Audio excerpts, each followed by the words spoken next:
Mr. Chairman, thank you. I actually just more have a statement to make.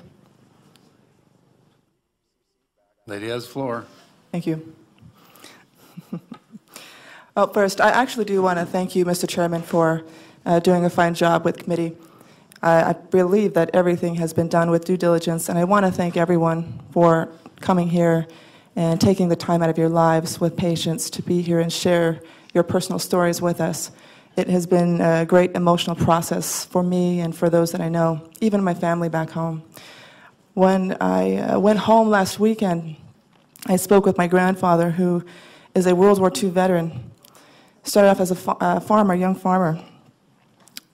And the challenging part was, I know that he's ready to go. He's in his mid-90s, and he said it's about time.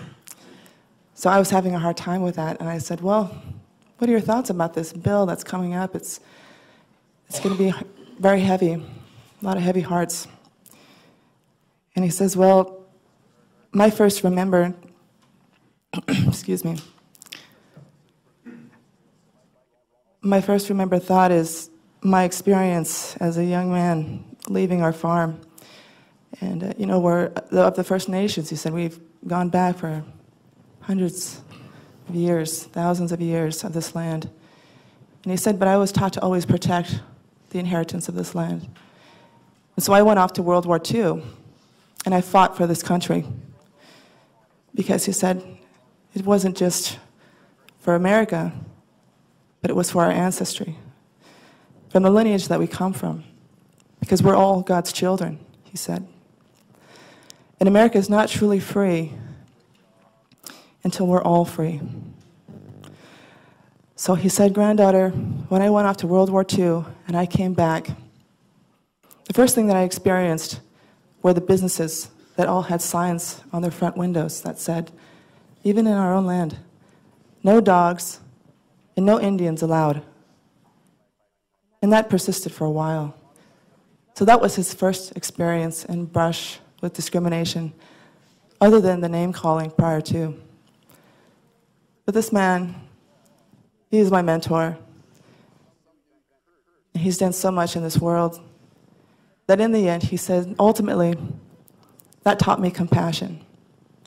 I didn't react with hate, but when I saw someone else pushing down on someone else, I stood up for them, because I know what it's like, and so do you. And I've heard this word freedom being thrown around quite a bit throughout this testimony, this hearing. And it's a little frustrating because it's demeaning to me when you misuse that word freedom. It's a sacred term to me. And I would think and hope that others would use it in that sacred manner. And I want to quote my grandfather, because this is what he told me. He said, when freedom means someone in government chooses who is truly free and who isn't, we and all of America are diminished. For the exercise of freedom is dictated rather than protected. If life is a test, the challenge is, can we really love our fellow man? Do we love God enough to follow him with goodwill towards all? And do we love our children enough to give them a world of peace, hope, and understanding? If government doesn't protect and provide for all, it fails. And we all fail the greater test, while some Americans are held down, spurned, and abused with the ugliest weapons of all, which are hate and ignorance. Now, my mentor, my grandfather, I love him to pieces. And when he said this to me, it was very heavy, because it is our responsibility to uphold each and every one of our freedoms.